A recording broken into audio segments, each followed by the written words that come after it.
आज है गणेश चतुर्थी। तो आप सभी लोगों को हैप्पी गणेश चतुर्थी। ये हमारे विघ्नहर्ता है ना, देवों के देव। तो आप सभी लोगों के सारे विघ्न हरें और आप सभी के जीवन खुशहाल करें, ऐसी मनोकामना है मेरी।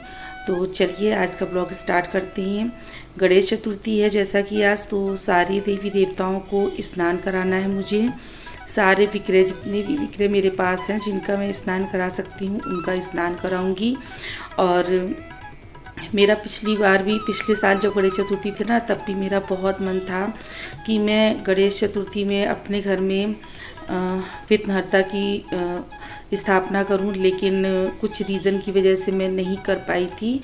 लेकिन यहाँ तो सोचने का सवाल ही नहीं उठता है, क्योंकि यहाँ पर मुझे किसी भी सूरत में नहीं रहना है। इस वजह से इस साल भी मैं इनकी स्थापना नहीं कर पाई। और मेरी पूरी कोशिश है कि पप्पा अपनी कृपा मुझ पर ऐसी बनाए रखे कि अगली बार मैं अपने पप्पा को अपने घर लेकर आ सकूं। तो यहाँ पर देखिए जितने भी विग्रह हैं मेरे पास में, उन सभी को मैं स्नान करा रही हूँ। तो आप सोचेंगे कि ये पीतल की जो विग्रह हैं इनको तो स्नान कराना ठीक है, बाकी ये वाले जो कृष्ण और गौरा शंकर जी हैं, शिव परिवार है, तो कोई प्रॉब्लम नहीं होती है। ये जो वैसी वाली क्या बोलते हैं इसको, स्टफिक, मुझे नहीं पता, लेकिन ना ही इनका कलर उतरता है ना ही कोई दिक्कत होती। देखिए मैंने आपके सामने ही स्नान कराया हुआ है। वैसे भी मैं रोज़ रोज़ स्नान नहीं कराती हूँ इनको। जब जैसे अभी सावन के सोमवार चल रहे थे तो हर सोमवार में करा देती थी, या पूर्णमासी में करा देती हूँ। लड्डू गोपाल को छोड़ के बाकी किसी विग्रह को मैं डेली स्नान नहीं कराती हूँ। माता रानी का ज़रूर मैं संडे को करा देती हूँ स्नान। और अभी देखिए सभी देवी देवताओं को मैंने स्नान करा दिया है, तो अब इनको अच्छे से पोंछ लूँगी और उसके बाद इनके वस्त्र पहनाऊँगी, पोशाक पहना के इनका श्रृंगार कर दूँगी। और अभी तो ऐसा हो रखा है कि मैं चाह कर भी मार्केट नहीं जा पा रही। तो मेरे पास में बहुत सारी पोशाक भी हैं और आभूषण भी हैं, तो मैं उन्हीं से देवी देवताओं का श्रृंगार कर लूँगी। और जब मैं जाऊँगी फिर से मार्केट और इनकी शॉपिंग करूँगी, तब मैं आप लोगों के साथ में ज़रूर शेयर करूँगी। और माता रानी को भी मैं पोशाक पहना दूंगी और इनका भी श्रृंगार कर दूंगी। पहले मैंने दूसरा इनको लहंगा पहनाया था, लेकिन वो मुझे ये वाला लहंगा पहनाने का फिर मन कर गया, तो फिर मैंने चलो ये वाला पहना देते हैं। तो चलिए आते हैं अब मुद्दे की बात पर। तो गणेश चतुर्थी है जैसा कि, तो मैंने तो गणेश जी स्थापित नहीं किए हैं, लेकिन जो मेरे मंदिर में मेरे गणेश लक्ष्मी जी हैं ना, तो मैं उन्हीं की पूजा करूँगी और गणेश चतुर्थी की तरह ही उनकी भी पूजा करूँगी। मैं जैसे गणेश चतुर्थी में करते हैं ना गणेश जी की, उसी तरीके से। और वैसे भी मैं तो डेली ही गणेश जी की पूजा करती हूँ। तो यहाँ पर देखिए विधि विधान से ही मैं अपने मंदिर में गणेश जी की आज पूजा करूँगी। और सारी तैयारियां भी मैंने कर ली हैं। बस मैं एक बार पूरा मंदिर में सभी देवी देवताओं को स्नान वगैरह करा के और इनको रेडी करके, इनका श्रृंगार करके, और उसके बाद मैं अपनी पूजा स्टार्ट करूँगी। तो यहाँ पर देखिए माता रानी भी तैयार हो गई हैं, हमारी गौ शिव परिवार भी तैयार हो गया है। बस मेरे लड्डू गोपाल पोशाक पहन के बैठे, इन्हें आभूषण वगैरह पहना दूँ और उसके बाद में मैं अपनी आज की पूजा स्टार्ट करूँगी। और जब कभी भी इस तरह से पूरे सभी विग्रहों को स्नान कराते हैं ना, तो बड़ा सुकून मिलता है, बड़ा अच्छा लगता है। ऐसा लगता है ना कि मंदिर में एक रौनक सी आ गई है। आप लोग के भी साथ ऐसा होता है क्या? वैसे तो मेरी कोशिश रहती है कि 15 दिन में अपने सारे विग्रह एक बार अच्छे से साफ़ कर लूँ, लेकिन लड्डू गोपाल का तो डेली का डेली करना होता है, क्योंकि उनका तो एक रूटीन बना है। पहले मैं माता रानी की मूर्ति लेके आई थी यही सोच कर कि माता रानी को डेली स्नान कराऊंगी, लेकिन फिर सभी लोगों ने मुझे टोक दिया कि माता रानी को डेली स्नान क्यों कराती हो, तो फिर मैं रुक गई। तो मैं संडे के संडे करा देती हूँ माता रानी का स्नान। तो यहाँ देखिए हमारे लड्डू गोपाल भी बड़े प्यारे लग रहे हैं, सारे ही विग्रह बड़े प्यारे लग रहे हैं।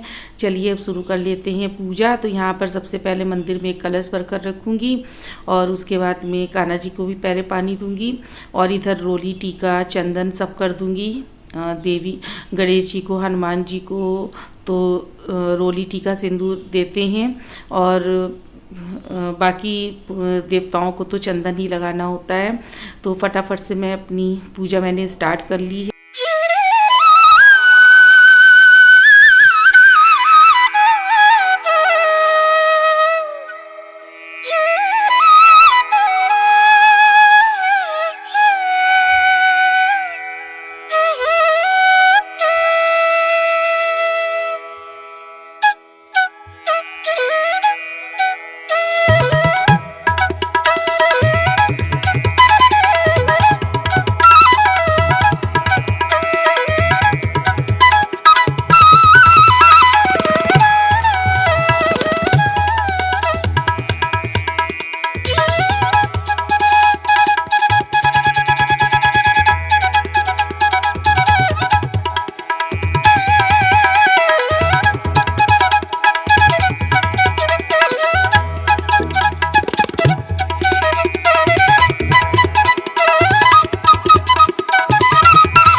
यहाँ पर मैंने 5 पान लगा दिए हैं भोग के लिए, लेकिन बताशे ख़त्म हो गए थे और मैंने फिर बताशे इसलिए भी नहीं मंगाए कि फिर वो रखे रह जाते हैं और मैं डेली फिर अपने मंदिर में भगवान को बताशे का भोग नहीं देती हूँ। मुझे नहीं अच्छा लगता है कि हम लोग सब कुछ खाएं पिए और अपने भगवान को खाली बताशे का भोग देकर और बस इस तरह से पूरा कर ले। मुझे खुद में नहीं पसंद है, तो मैं इसीलिए बताशे फिर मैंने मंगवाए भी नहीं थे।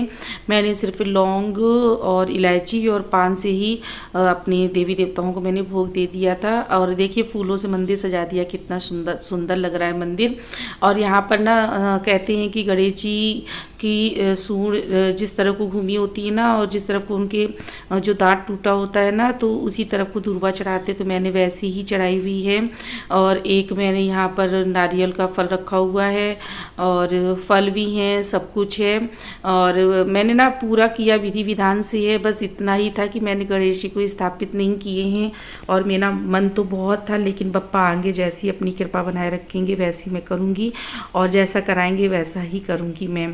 तो यहाँ पर चलिए फटाफट से भोग समर्पित कर देते हैं। और मैंने ना 5-6 तरीके की मिठाई भी बना ली थी, मंगवा ली थी मार्केट से, और घर में तो नहीं बनाया था। और देखिए कितना सुंदर मंदिर लगने लगा है, गुलाब के फूलों से ही कितना सुंदर मंदिर लग रहा है। अभी मैं आपको अपना पूरा मंदिर दिखाऊंगी। यहाँ पर मोदक भी है, 5-6 तरीके की मैंने मिठाई मंगाई हुई थी, 6-7 तरीके की। और अपने पप्पा को, अपने सभी देवी देवताओं को समर्पित करूँगी। और जब भी भोग लगाते हैं ना, तो हमेशा भगवान को आग्रह करके बुलाना चाहिए कि आओ भोग लगाओ मेरे भगवान, आओ भोग लगाओ मेरे भगवान, रुचि रुचि भोग लगाओ मेरे भगवान।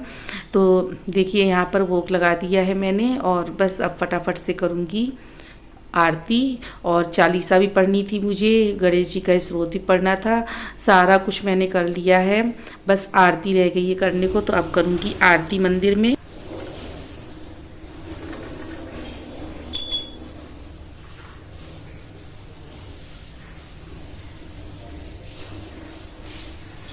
गणाधीश गजाननी दीनी दयाल, आरती उतारू तेरी गोर की लाल, बोलो गणाधीश गजाननी दीनी दयाल, आरती उतारू तेरी गोराजी की लाल। लंबोदर चतुर्भुज लीला तेरी न्यारी है, वक्रतुंड महाकाय मूसे की सवारी है। भक्ति जने भर भर लाए लड्डूअन की थाल, आरती उतारू तेरी गोराजी के लाल। गणाधीश गजा दीनी दयाल, आरती उतारू तेरी गोराजी के लाल। रिद्धि सिद्धि पत्नी तेरी शोभे लागे है, सुख बंधु सखा तुम्ही, तुम्ही विविद्या द्रविडम तुम्ही, तुम्ही विसर्वम मम देवी, तुम्ही विसर्वम मम देवी। तो बस आज का जो ब्लॉग है, गणेश चतुर्थी स्पेशल ब्लॉग है, बस यहीं तक का है। और दर्शन कर लीजिए सभी देवी देवताओं के विग्रह के, और कितना सुंदर लग रहा है। अगर आप लोगों को आज की पूजा पसंद आई हो, मेरा मंदिर पसंद आया हो, तो लाइक शेयर एंड सब्सक्राइब कीजिएगा और अपने प्यारे प्यारे कमेंट कीजिए।